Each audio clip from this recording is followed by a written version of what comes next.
Wendy Wilson, and I'd like to welcome you to another edition of Realizing Potential. I'm very excited about today's guest. She is one of Southwest Georgia's, let me not limit her, probably across the state, and I'm sure growing very quickly in terms of her reputation throughout the country.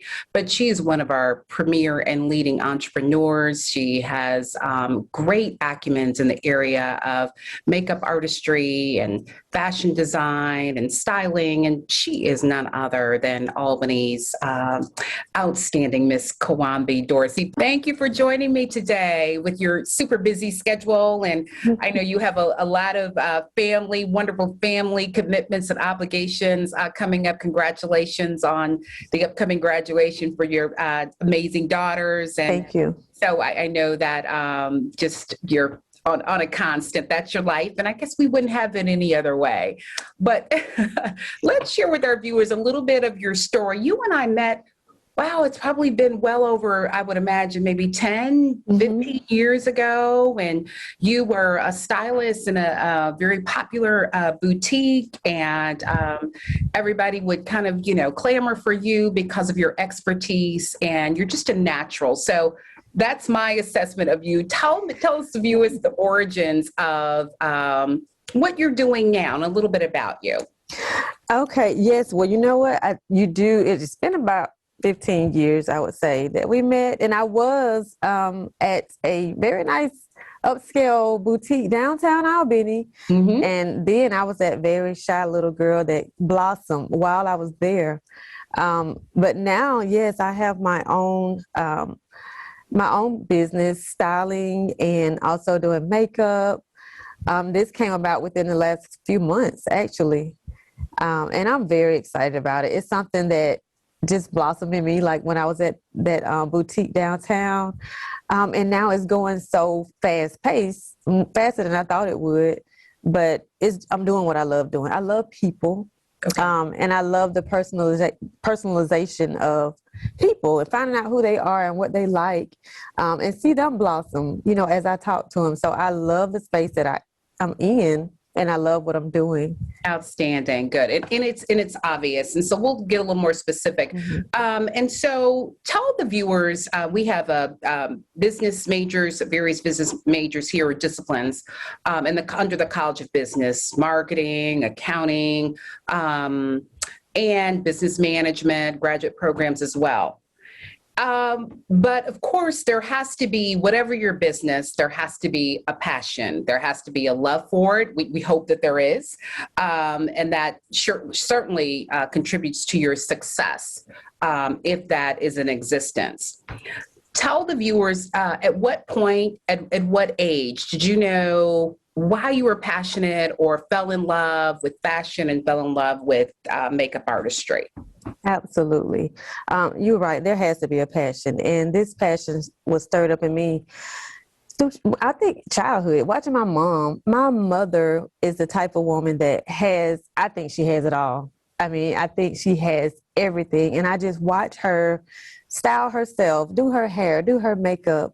And I'm the only girl. So just watching her and watching her mannerism really just molded me.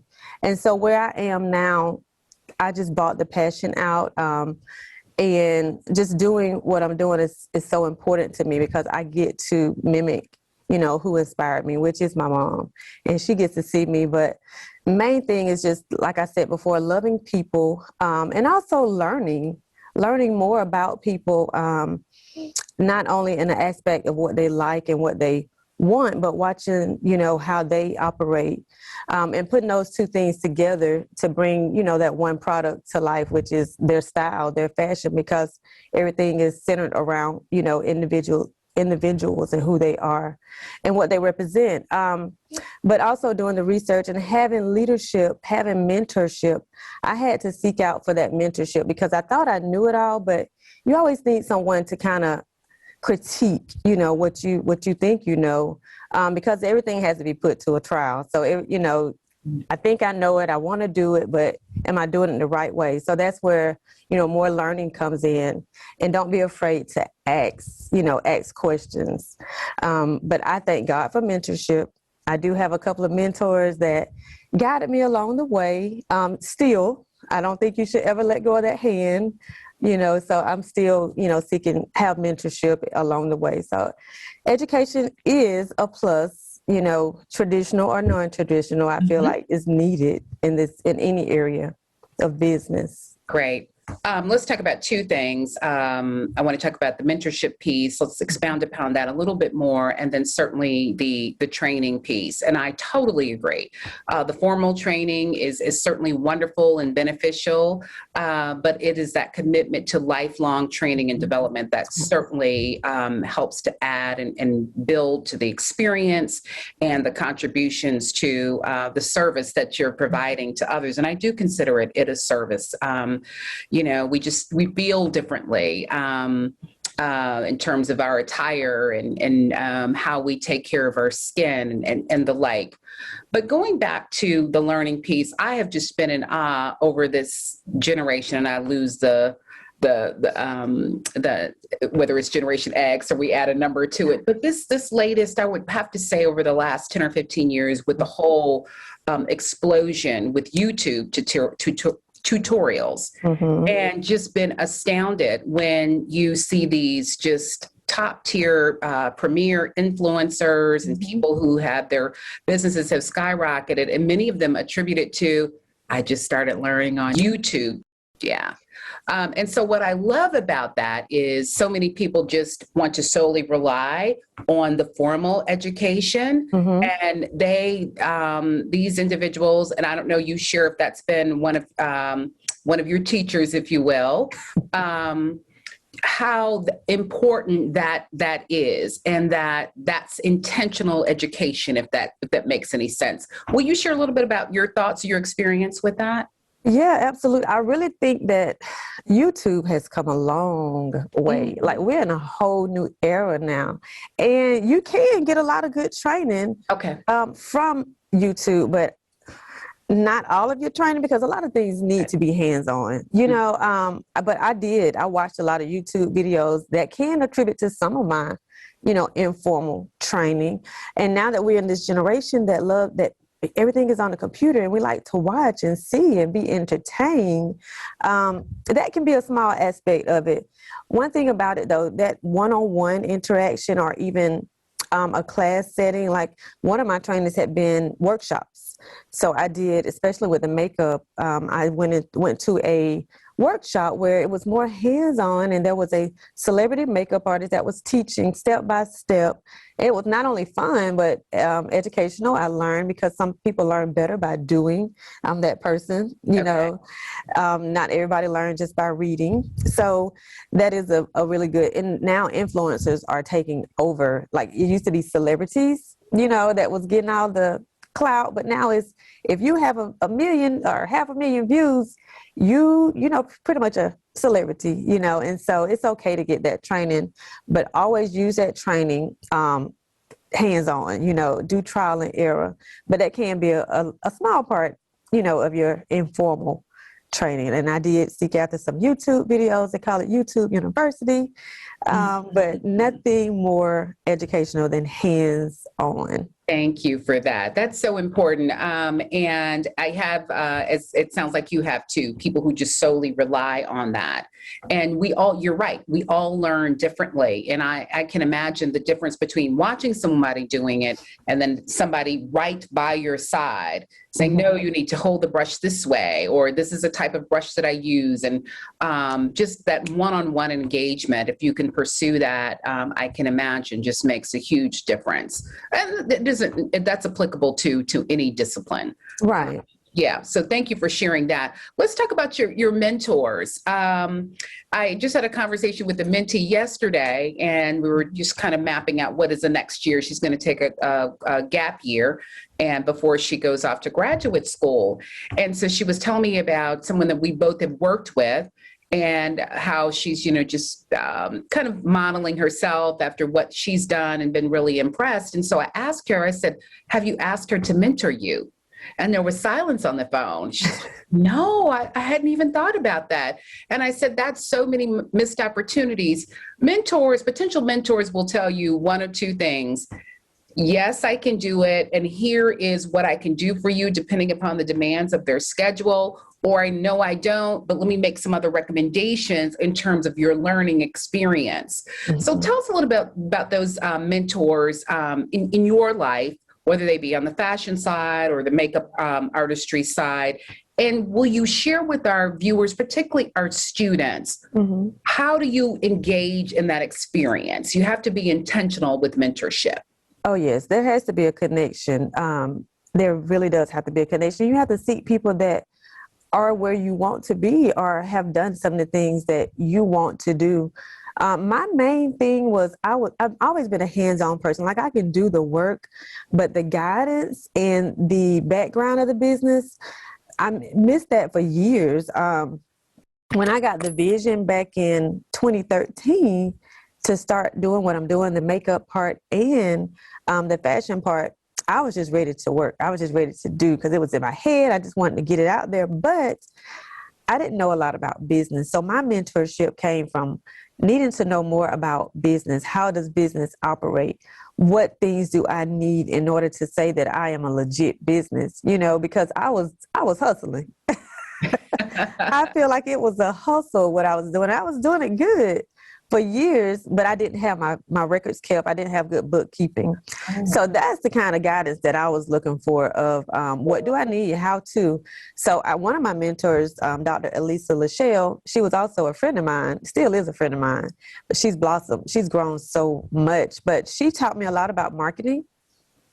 How to market. She did a lot of my graphics, gave me a lot of business advice. And as she grew, she also taught me, you know, how she grew and what she grew in. And so it was able to help me because she went the path that I was on or getting ready to, you know, get on. I wanted to know how to.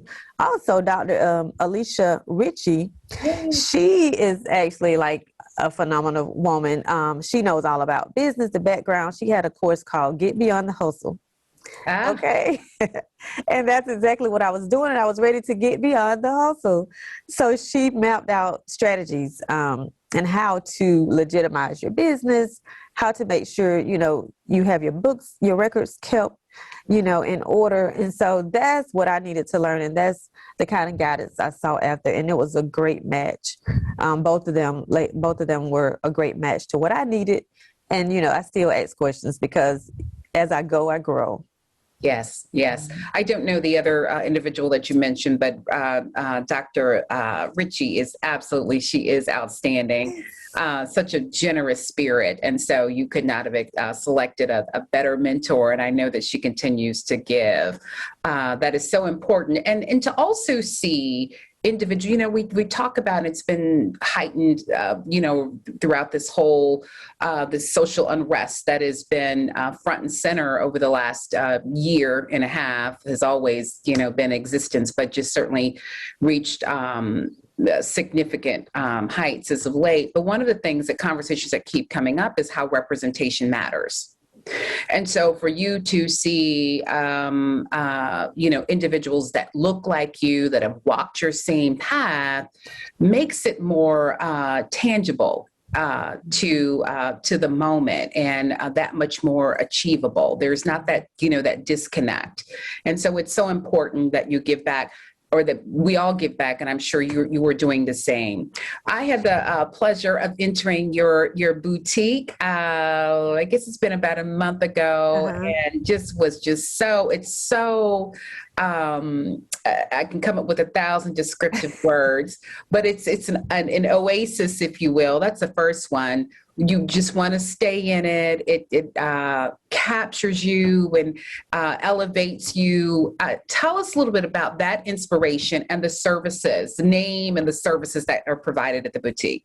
Yes, so I'm so excited just to talk about it. You see the smile on my face, and Yes. I'm glad that you experienced, you know, the feel of coming into the suite. So it's Ladylike Fashion and Beauty brand, but believe it or not, when I started my business, it was Ladylike lap scarves. I So lap remember. scarves was my specialty. And just latter part of 2019 is when I rebranded because, of course, it was funny that I rebranded it then because 2020 was necessary to rebrand because we got hit hard and everything closed down. The churches closed down, and what I was doing was not really essential or needed being, in 2020. So, like I said, latter part of 2019, we rebranded to Ladylike Fashion and Beauty because I wanted to encompass the whole thing about ladylike, and I am fashion and beauty, so that's what it represents. And yes, I have a suite at the East Suites on 7th Avenue. When I got ready to decide on how it was going to look, I really didn't know what direction to go in. And I kept asking, okay, what do I want? But once I saw the floor plan, I just kind of made it my own. I just wanted it to feel at home, but not homely, but to have that simple elegance about it. And I feel like that's what it represents. And I just feel so, I don't even know the words when I'm in that place. A lot of things I was doing from home, and I just wanted my home to be home and my business to be business. And now when people come in, and I have the Wall of Beauty where I have a few canvases of ladies I've done in the past, makeup wise, and we also have the photo wall. We also have, of course, the apparel and the setup for makeup. And so now women can come in a nice environment and get their makeup done and also shop from the apparel that I have. Yeah, it is. It really is. That's a perfect word. It really is an elegant experience when you walk in. And when you were talking, I was transported back, and you have this homage to Eartha Kitt, who was just the quintessential everything when it comes to beauty and fashion. Yeah. So you've got some great inspiration in there. Give some advice as we prepare to wrap up to those budding entrepreneurs out there, how to get started, a lot of people think that it is not your standard 8 to 5. I know you're thinking about it and you sleep when you get up. Just give some overall advice. And let me just, before you go any further, let me start that and just stress the point. It is not for the faint of heart. Absolutely. No, it is not for the faint. First thing is start writing things down. Write down your thoughts. Because a lot of things, once you write it, you hold yourself accountable for what you wrote, because this is what you said. And you can look back at what you said and just kind of put feet to it.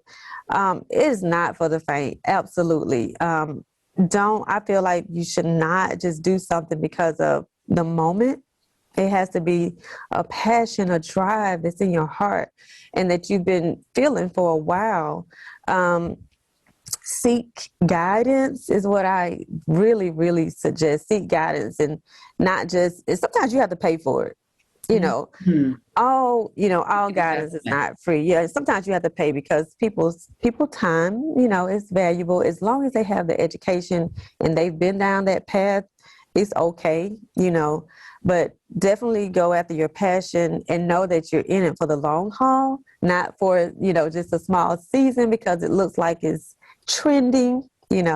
Try to leave those things behind and just take your time and go the course, but just make sure you have guidance, because without that, you can faint, you can get discouraged, and discouragement will come. But as long as you're writing down, journaling, please journal. I go back now and look at things that I've wrote down from years ago that inspire me and that motivate me to continue. Because when you get stuck, there will be times you get stuck and you wonder, why am I doing this? You look back at your notes and see that's why.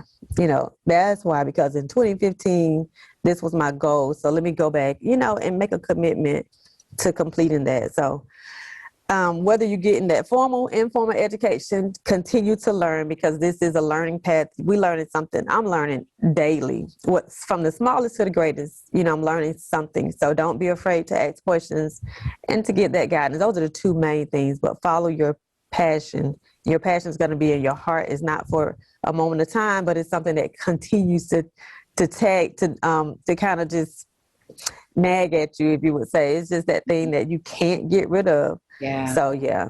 Good deal. Good deal. Great, great, great advice. Again, congratulations. I will see you shortly. You and I have been discussing a piece that I want to come in and get. But and I keep using the word boutique, and I heard you say suite. I'm speaking that over you.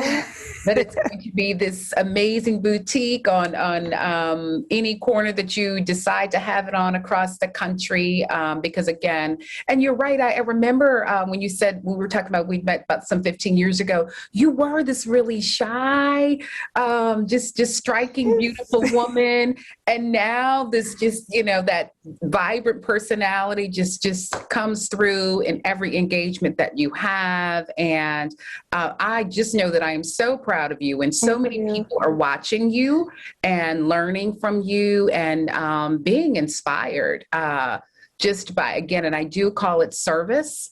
Because you're helping to see individuals, helping them to see the true beauty in themselves. Absolutely. And helping that to manifest and so beyond the whole makeup and the clothing. And so that's what your gift and talent is. So again, continued success, Kawambee Dorsey. Tell us before we wrap up again, the name of the suite, soon to be large boutique, and also the location and address.